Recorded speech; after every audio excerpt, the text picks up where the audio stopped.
Hello, in this video we will be working on an iPhone 6 Plus that came in for data recovery.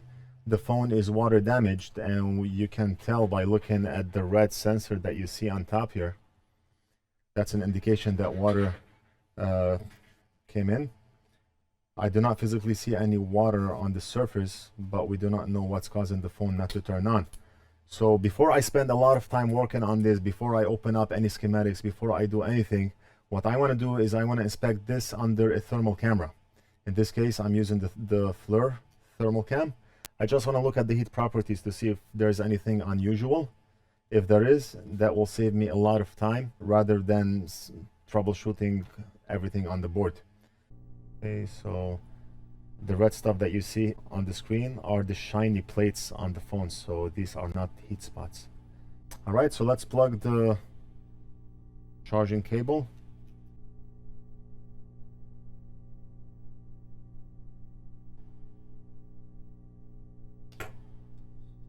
So I do not see any heat spots on the bottom. I do not see any heat spots. Actually, I see one right here. Okay, this is not good.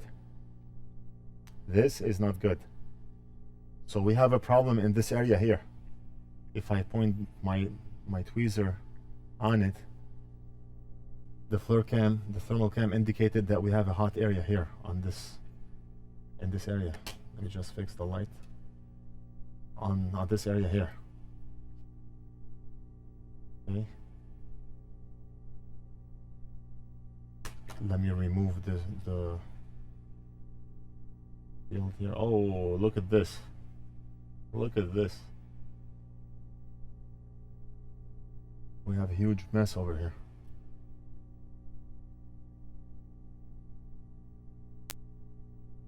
Okay, so how should we go about knowing what the problem is?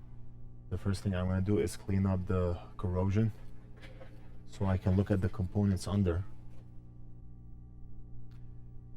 Put some alcohol on there.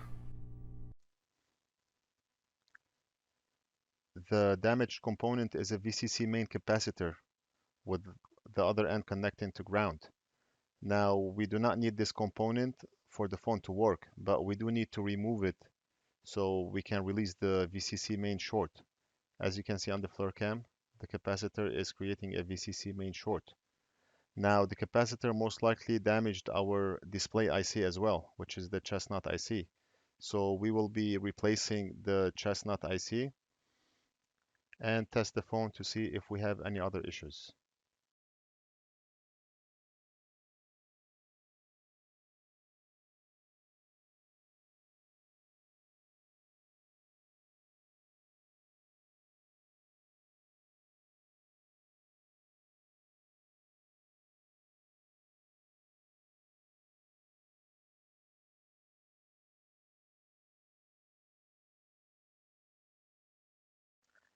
We're gonna remove the Chesnut IC from another board. I do not have any in stock right now. We have more coming on the way. But for now, we're gonna use this Chesnut IC from another board that we have. It's a salvaged board. I'm hoping that this IC is good. We're gonna reball it and put it back on our phone.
just rotate the board to where it's comfortable for you to wick, or maybe the visibility is better.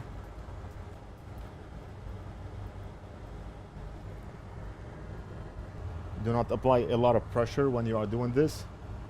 Again, you will need a very good tip for the job. I'm not pressing too hard, barely touching the pads, and that's it.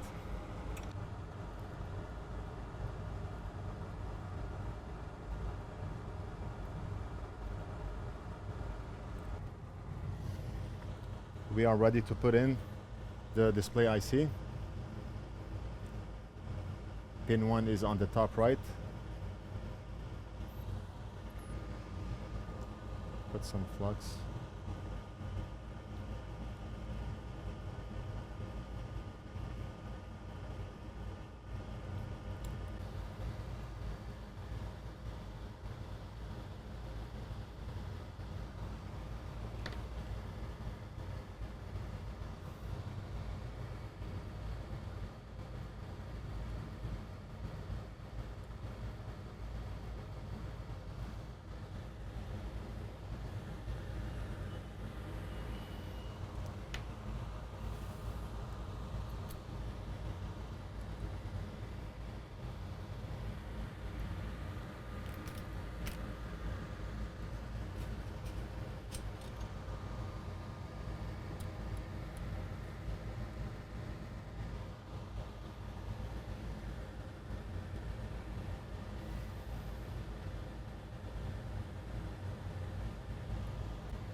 And that's it. Our display IC is in place. Now we do not care about the other IC. It's for the camera and booster for the flash, so the phone should turn on without it.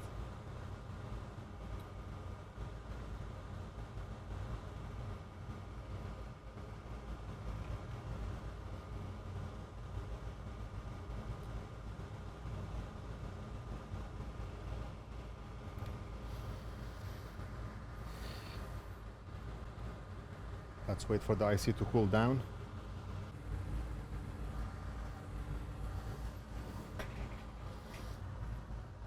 Alright, so let me do a quick cleanup. Just a very quick cleanup.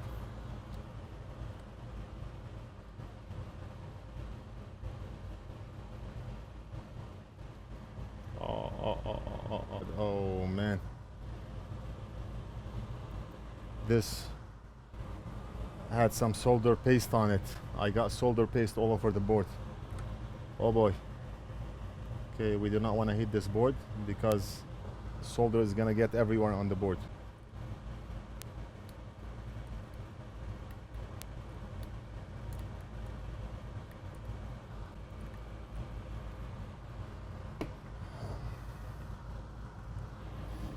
I had the ear swab next to me, and it looks like the ear swab had some solder paste on it. I put alcohol on it trying to clean the board, and I cleaned the board with solder paste. Big mistake.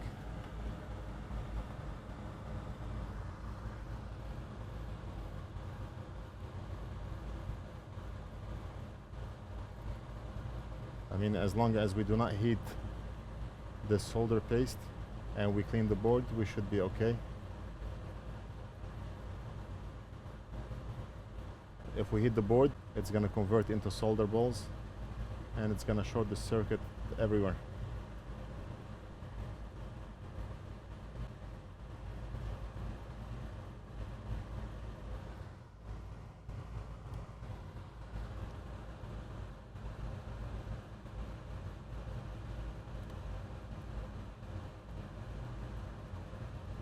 It's a good thing I did not get too much solder paste on there.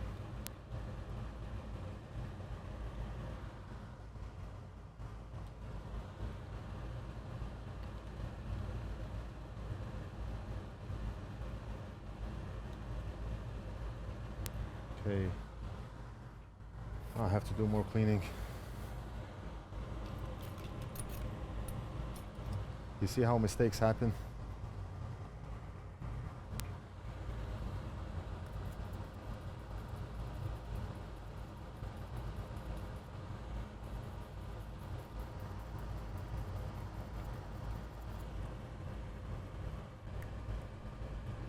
I think the best thing to do is to give this board an ultrasonic cleaning.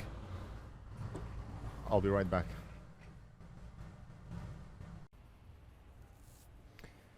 Alright, so the board just came out of the ultrasonic machine. We do not care about the full functionality of the phone. We're only doing this for data recovery. But I want to be able to turn on the phone so we can recover the data. Okay, so we do not have any more solder paste on the board, but I still want to preheat the board for a few minutes.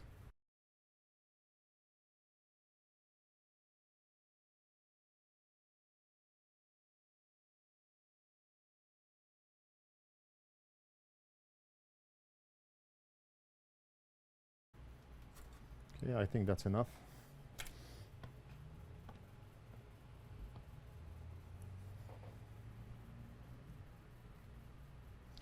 Let's take a look at the area to make sure there's nothing going on.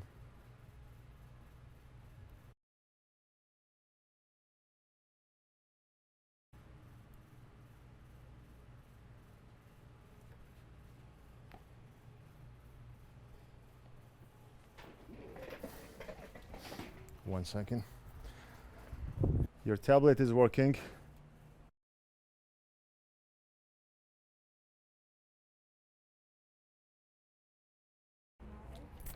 Thank you very much. Okay, thank you.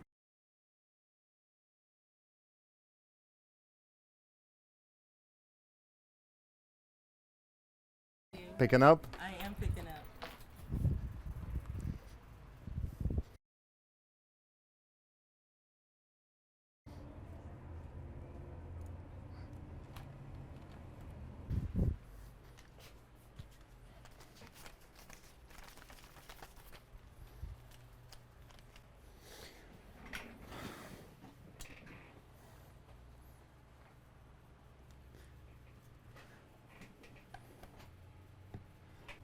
Our board is dry. And the ultrasonic did a great job removing all the solder paste.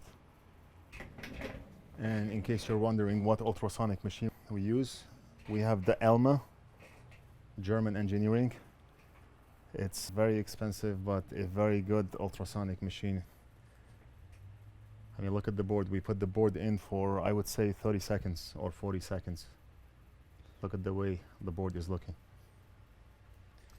The microscope is not focused, but the board is looking good.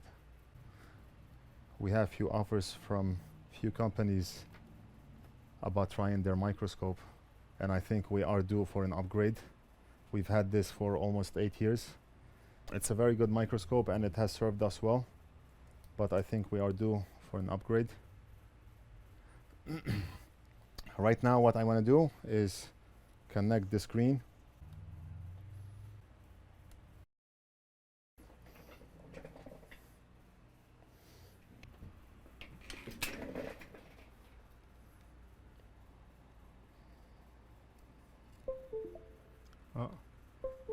It's recognized by the computer.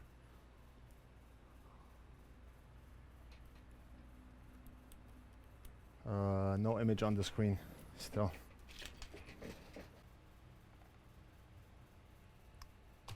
Okay, look at this. It's recognized. Okay, maybe we have a bad screen. Oh, I do see a backlight. I do see a backlight on the screen, but no image. Right. Oh, what am I doing? Here. This is another used screen. Let's try that one.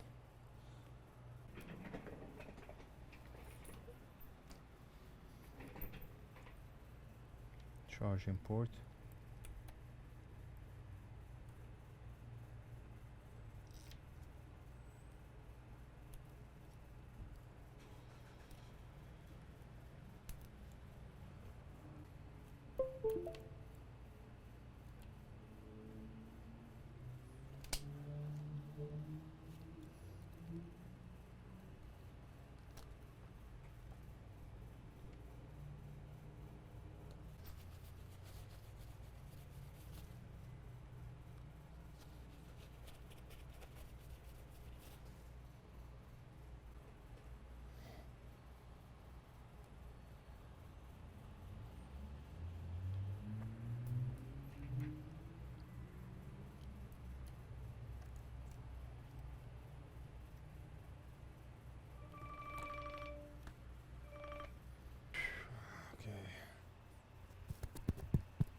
Okay, so we do not have an image on the screen.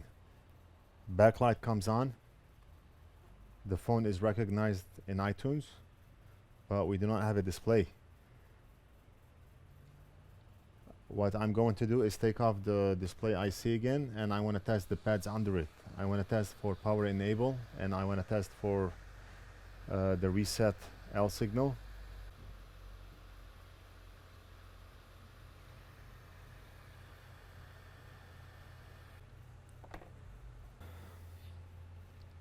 Right now I want to know if the problem is from the CPU or if it's from the PMIC, which is the power IC that's located on the back of the board.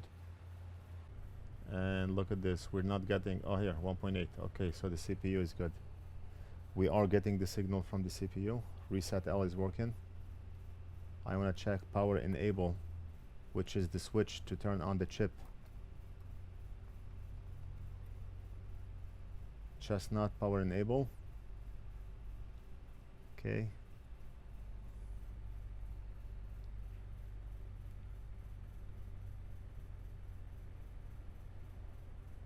.8, we do have it enabled.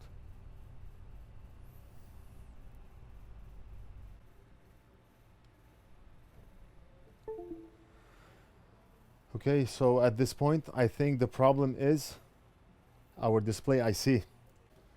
I took off the Chestnut IC from another phone. I rebolted it and I put it back on here. It looks like our display IC is bad. I do not have one to try now. I do have a lot of salvaged boards I can take it from. I think I'll do this tomorrow. And we'll see how it goes. So it's not going to be a fix for now. I should start making these videos earlier in the day. I always run out of time. It's already time to close. So display is not working yet, but the good news is everything else on the phone is working. The phone is being recognized by the computer. I'll either create a new video for this or I will just update the post